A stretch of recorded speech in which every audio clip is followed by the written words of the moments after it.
네, 오늘은 말씀을 따르는 삶 제10강 주제는 역사입니다. 지난 밤에 계엄령이 선포됐다가 몇 시간 만에 해제되는 일이 있어서 많이 놀라셨을 겁니다. 아마도 이 사건도 역사의 기록이 되겠죠. 더 안타까운 것은 이제 이 일을 두고 두 진영으로 또 각자의 입장으로 나눠서 서로 다투거나 또 서로 화합하지 못하는 모습을 볼 때 우리가 나라 걱정이 되기도 하고 나라를 위하여 기도를 하기도 하고 합니다. 그래서는 아닌데 오늘 주제는 역사입니다. 이 역사를 안다는 것도 중요한 건데요.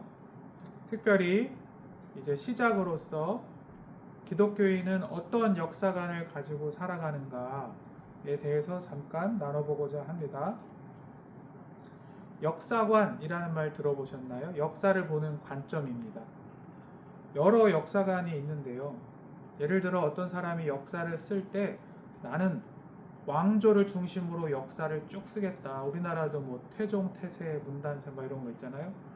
그럴 때에는 왕조 중심의 역사관이다. 이렇게 표현을 하기도 합니다.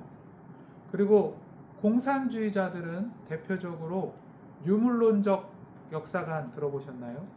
라고 해서 그 역사를 바라볼 때 물질을 중심으로 역사를 해석하고 바라봤던 것으로 유명합니다. 그런 것을 유물론적 사관이다 이렇게 부르기도 하고요.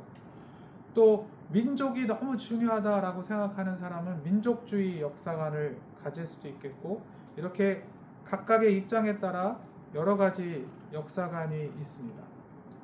이렇게 서로 다 다른 것 같지만 사실은 관점이 다를 뿐 공통점이 있습니다. 이 역사관은 다 인간이 중심이라는 겁니다. 그 역사의 중심에 인간이 있고 그 인간들의 역사를 어떻게 바라보냐에 따라서 누구는 왕조 중심 역사관이다, 누구는 민중 사관이다, 이렇게 각자 입장을 얘기한다는 것이죠.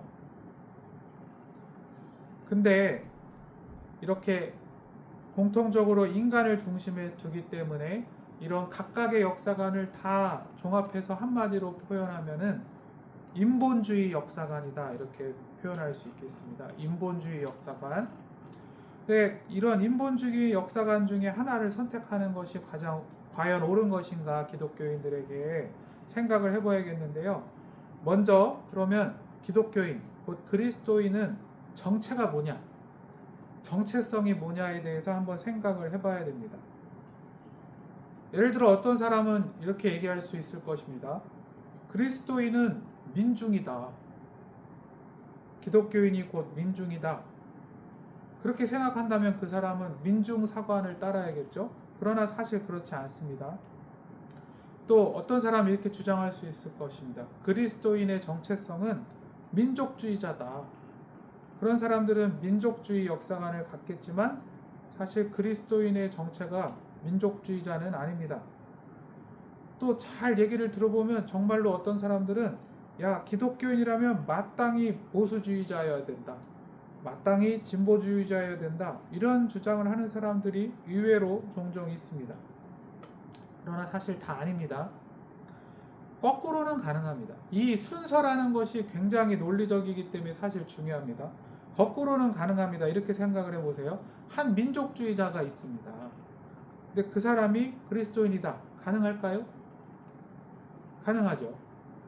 한 자본주의자가 있습니다. 근데 그 사람이 그리스도인이다. 가능할까요? 가능합니다. 그래서 그 사람이 유명한 기독교 실업가가 돼서 훌륭한 사업가가 돼서 하나님께 영광을 돌리기도 합니다.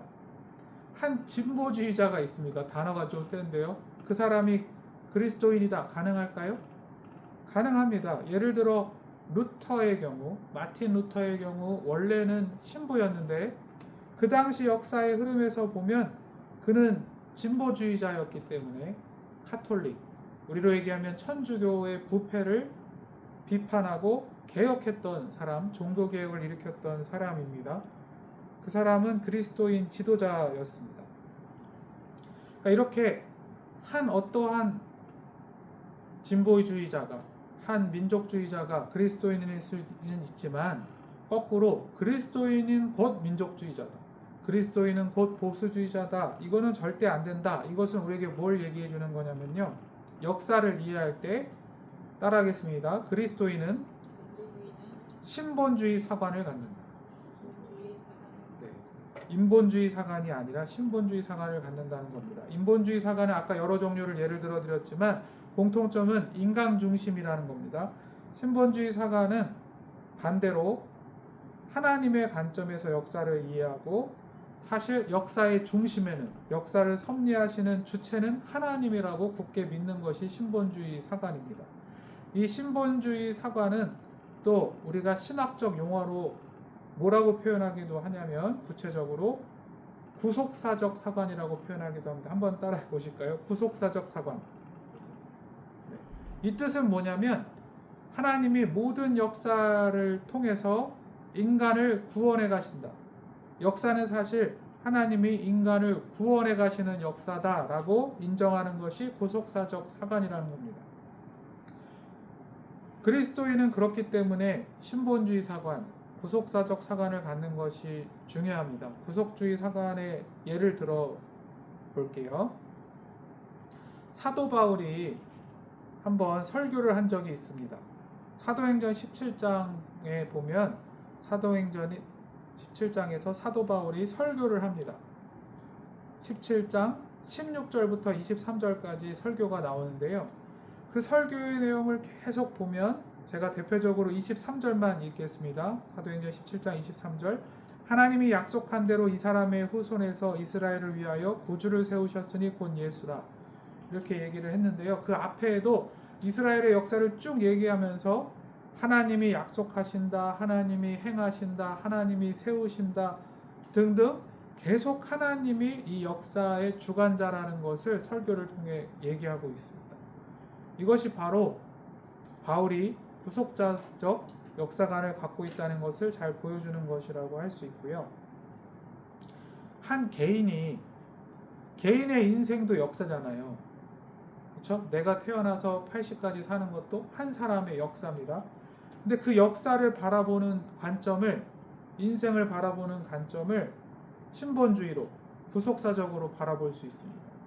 그렇게 자신의 역사를 하나님 중심으로 잘 이해했던 인물이 요셉입니다. 창세기 45장 8절이 요셉이 10몇 년 만에 형들을 다시 만나 형들을 용서하는 장면인데요. 8절에 요셉이 이렇게 말했습니다. 그런즉 나를 이리로 보낸 이는 당신들이 아니요 하나님이시라. 하나님이 나를 바로에게 아버지로 삼으시고 그 온 집의 주로 삼으시며 애굽 온 땅의 통치자로 삼으셨나이다. 여기서 제일 중요한 표현 중에 하나가 형들이 요셉을 미워해서 죽이려다가 노예로 팔았는데 요셉은 거꾸로 말하기를 나를 애굽으로 보낸 이는 당신들이 아니다. 하나님이 나를 보내셨고 바로에게 아버지 같은 높은 존재, 총리로 만드셨고 통치자로 삼으셔서 이때에 전 세계에 기근이 들었던 이때에 우리 가족을 구원하게 하셨다라는 요셉의 위대한 신앙 고백이 있었습니다. 이렇게 요셉은 우리 같으면 이러지 않았을까요? 내가 예수님 잘 믿으니까 그냥 형들 용서해 줄게. 이렇게 했을 수도 있는데 사실 요셉이 형들을 용서할 수 있었던 것 자체가 요셉은 자신의 역사, 자신의 삶을 구속사적으로 이해하고 있었기 때문입니다. 다시 말해 내 인생의 섭리, 내 인생을 이끌어 가시는 분을 하나님이라고 굳게 믿었다는 겁니다. 이렇게 그리스도인이 가져야 할 역사관은 신본주의 역사관이요 구속사적 사관이라고 할 수가 있습니다. 하나님이 모든 역사를 통해 인간들을 구원해 가신다라는 것을 믿어야 하는 거죠. 이렇게 우리가 구속사적 사관을 가질 때 어떠한 유익이 있을까요? 네, 첫째는 끝까지 정의를 추구하는 사람이 될 수 있습니다. 정의가 되게 중요하죠. 사실 세상에서도 사람들이 정의를 말합니다. 정의가 되게 달라요. 어떤 사람은 정의를 얘기하면서 남에게 피해를 주더라도 모든 사람들이 평등해지는 게 정의라고 분명 말합니다. 그런 입장이 있는 거 아시죠? 근데 어떤 사람들은 또 반대로 세상은 원래 약육 강식이야. 남을 짓밟고 경쟁해서 이기는 사람이 더 많은 것을 차지하는 것이 옳은 거야. 그게 정의야. 이렇게 말하는 사람이 있습니다. 즉 사람이 세운 정의는 완벽하지 않고요. 서로 입장이 다릅니다. 게다가 한때 역사의 한 흐름 가운데 나름 정의로운 일을 했다고 하는 사람들도 사실 다 역사 속으로, 역사의 뒤안길로 사라지곤 합니다.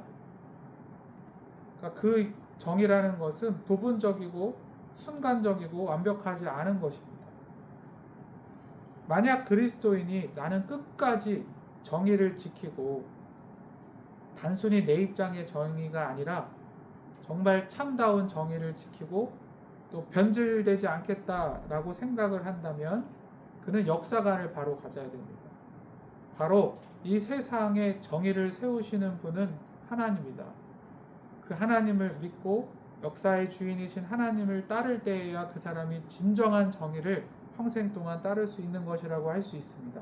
시편 103편의 6절 말씀입니다. 여호와께서 공의로운 일을 행하시며 억압당하는 모든 자를 위하여 심판하시는 도다. 네. 하나님께서는 공의를 행하시는 하나님이라는 것을 믿는 자야말로 정의를 추구하는 삶을 살 수 있는 것입니다.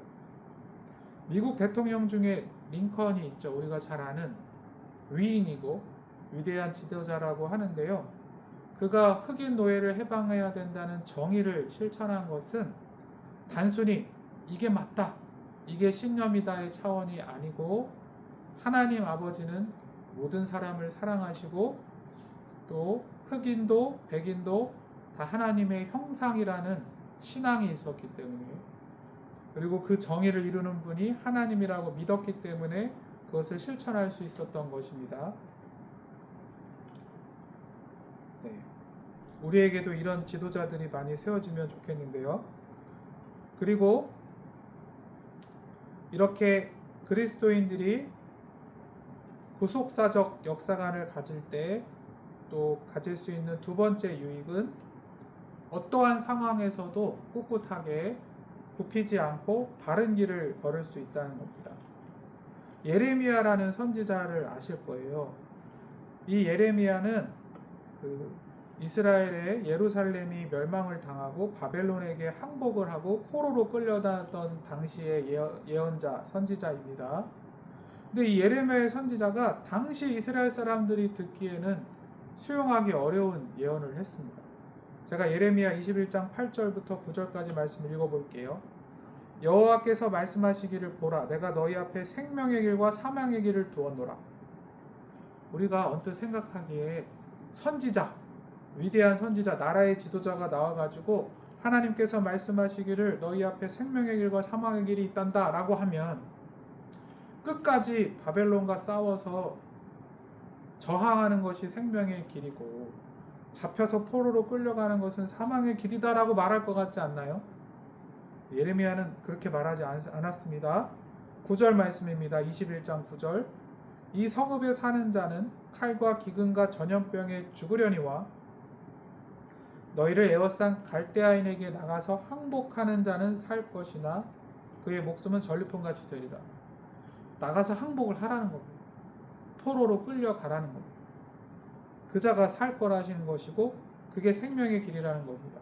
하나님께서 왜 그렇게 예언하라고 하셨을까요? 하나님께서는 이미 이스라엘 사람들이 우상 숭배하고 하나님을 떠나고 그 영혼의 하나님을 향한 사랑을 다 잃어버렸기 때문에 포로로 끌려가서 낮아지고 겸손해지고 고난 중에 돌이켜 회개하고 다시 하나님께 돌아오고 하나님을 사랑하도록 되어야 된다는 것을 알고 계셨습니다.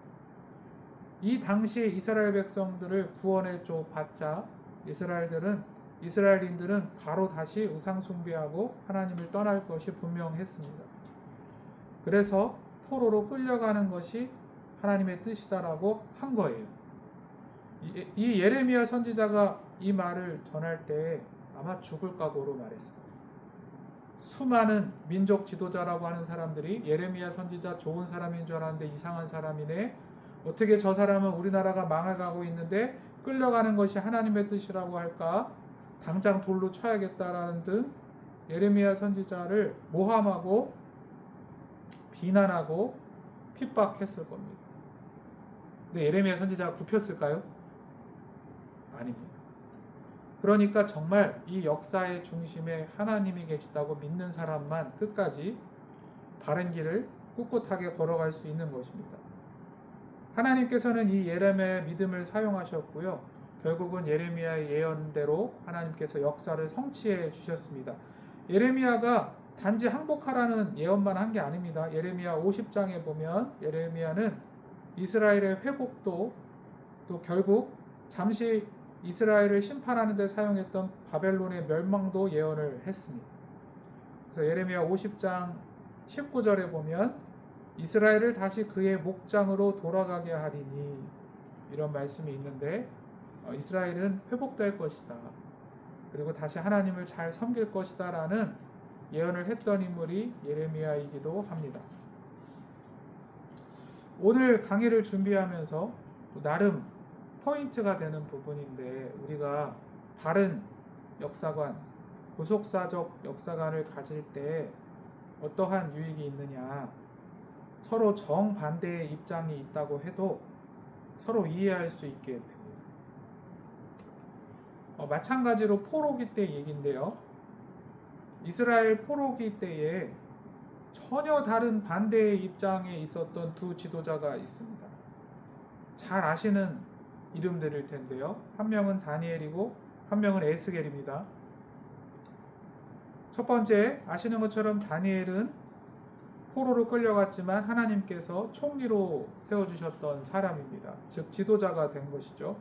어느 정도로 다니엘이 뛰어났냐고 하면 하나님께서 다니엘에게 지혜를 주셨기 때문에 그는 느부갓네살 왕, 벨사살 왕, 다리오 왕, 고레스 왕 4명의 왕이 지나가는 동안에 계속 총리를 독점했습니다. 그 정도로 하나님께서 사용하셨던 사람입니다. 근데 에스겔 선지자는 또 반대입니다. 같은 시기 포로기에 있었던 인물임에도 불구하고 에스겔 선지자는요, 포로로 끌려가는 이스라엘 백성들과 함께 가서 함께 엄청난 고난을 받고 그발 강가로는 곳에서 또 포로로서 이스라엘 백성들과 함께 어려움을 겪었던 대표적 선지자입니다. 만약에 에스겔이 아까 그런 얘기 드렸죠. 그리스도인은 이러이러한 사람이다 라고 함부로 말하면 틀린다고. 한 민족주의자가 그리스도인이다 이게 거꾸로 말하는 건 괜찮지만, 그러니까 만약에 에스겔이 이렇게 주장했다면 마땅히 그리스도인이라면 나처럼 백성들의 고난에 동참해야지 어떻게 당신은 왕궁의 높은 자리에 올라 좋은 옷을 입고 좋은 것을 먹습니까? 라고 했다면 어떻게 됐을까요? 싸웠겠죠. 이해를 못했겠죠. 서로. 반대로 다니엘이 나처럼 높은 자리에 올라서 영향력을 발휘해서 세상을 변화시켜야지 무조건 그렇게 백성들과 함께 있다고 뭐가 해결이 되나요? 이렇게 반박했다면, 자신의 입장만 맞다고 했다면 그 입장의 차이가 좁혀지지 않을 뿐더러 또 자신들의 의를 주장하는 것처럼 되었을 것입니다. 그러나 다니엘과 에스겔은 위대한 지도자였고 이 각각의 역할에서 하나님이 나를 사용하신다는 걸 똑바로 알았기 때문에 그렇게 하지 않았고요. 하나님은 둘 다 사용하셨습니다. 다니엘은 예를 들어 마지막으로 섬겼던 고레스 왕에게 영향을 많이 주었는데요. 그 고레스 왕은 결국 이스라엘이 포로로 귀환하라는 칙령을 내려줬어요. 그리고 에스겔 선지자는 포로로 끌려가 있는 동안 이스라엘 백성들을 계속 말씀으로 가르치고 양육해서 회개시키고 다시 예루살렘으로 돌아갔을 때 하나님을 잘 믿을 수 있는 영적 준비를 시켰던 위대한 지도자였습니다. 이렇게 하나님은 둘 다 사용하셨습니다. 반대 입장인데요. 우리는 기독교인이라고 하면서도 내가 맞다 네가 맞다 싸울 때가 많고요. 특히 왜 정치 얘기하지 말라고 하잖아요. 야, 나는 야당 편인데 너는 여당 편이지. 뭐 부부끼리도 어느 당 찍었냐고 투표 끝난 후에 물어보지 말라고 그러잖아요. 야, 나는 보수인데 너는 진보잖아. 야, 기독교인이면 보수해야 되지 않냐? 뭐 이렇게 하기 쉽다는 겁니다. 우리 목사님께서 종종 우스갯소리로 우파냐 좌파냐 목사님은 물어보는데 저는 예수파예요 이렇게 얘기한다고 하시는데요. 그게 우스갯소리 같지만 참 맞는 말입니다. 오늘 사실 주제를 함축하는 말인데, 기독교인은 나는 통로이고 이 역사 전체를 이끌어가는 하나님, 그리고 그 하나님의 뜻은 인간들을 불쌍히 여기사 구원하시고자 하는 그 하나님의 사랑과 정의에 따라서 우리가 겸손하게 하나님이 이끌어 가시는 역사 속에서 살아간다고 믿는 사람들이 그리스도인인 것입니다. 다니엘도 에스겔도 그랬던 거예요. 마지막으로, 그렇기 때문에 기독교인들은 겸손해야 됩니다. 여기서 겸손하다는 것은 어떠한 특정 역사관이, 어떠한 사상이나 이론이 완벽하다고 생각하는 것은 사실 옳지 않다는 겁니다. 우리는 하나님 말씀을 진리라고 믿고 하나님께서 모든 세상을 섭리하신다고 믿는 사람들입니다. 마지막 말씀으로 고린도후서 10장 4절에서 5절 말씀을 읽겠습니다. 고린도후서 10장 4절에서 5절입니다. 우리가 싸우는 무기는 육신에 속한 것이 아니요 오직 어떤 견고한 진도 무너뜨리는 하나님의 능력이라. 모든 이론을 무너뜨리며 하나님 아는 것을 대적하여 높아진 것을 다 무너뜨리고 모든 생각을 사로잡아 그리스도에게 복종하게 하니. 만약 어떤 사람이 인본주의적으로 이 이론이 완벽하다, 만약 어떤 사람이 어떤 것이 가장 최고의 것이다 이렇게 여긴다면, 처음에는 좋은 뜻으로 시작했을지 몰라도 나중에는 결국은 그게 하나님보다 더 높아진 우상과 같이 된 것입니다. 우리는 인간의 사상이나 인간의 이론이나 인간의 관점은 한계가 있고 그 모든 것을 복종시키는 분은 예수 그리스도다. 하나님께서 인간을 사랑하시고 인간을 구원하신다라는 것을 믿고 하나님이 역사를 이끌어 가심을 믿는 사람들입니다. 아까 링컨 얘기도 잠깐 했지만 마지막으로 미국 얘기를 하겠습니다. 미국은 역사 초기에 노예, 특히 흑인 노예가 되게 보편적인 제도였어요. 미국이라는 넓은 땅에서 흑인 노예들이 중요한 인적 자원이었습니다. 그리고 또 많은 기독교인들도 집에 노예를 두는 것을 당연하게 생각하는 경우가 많았습니다. 마침 성경이 기록된 역사적 배경에, 예를 들어 사도 바울도 에베소서 6장 말씀에 보면 종들은 상전에게 복종하라 라는 말씀을 쓸 정도로, 사실 성경이 기록된 신약 성경 시대에는 노예들이 있었습니다. 종들이 있었습니다. 그래서 그들은 그게 문제된다고 생각하지 않았습니다. 물론 에베소서 6장에는 그 상전들에게 당시 노예가 있었으므로 우리에게 진정한 상전은 하나님이시므로 종들에게 함부로 하지 말라는 말씀이 있긴 했습니다. 그렇지만 흑인 노예 제도가 점점 심각해졌고 많은 사람들이 노예를 인간 이하 취급하곤 했습니다. 그래서 링컨을 중심으로 한 또 많은 기독교인들은, 또 기독교인뿐만 아니라 미국의 많은 사람들이 그 노예를 해방하는 것이 하나님의 뜻이라는 것을 이해하기 시작했습니다. 그렇다고 해서 링컨이나 그 기독교 지도자들이 절대적으로 모든 인간이 평등해져야 된다는 인본주의적 신념을 가진 것이 아니었습니다. 아까 말씀드린 대로 인간은 인종과 상관없이 다 하나님의 형상이고 하나님께서 다 사랑하시기 때문에 인간이 어떠한 인간을 노예로 부리는 제도는 악습이다라는 믿음으로 그렇게 개혁을 했던 것입니다.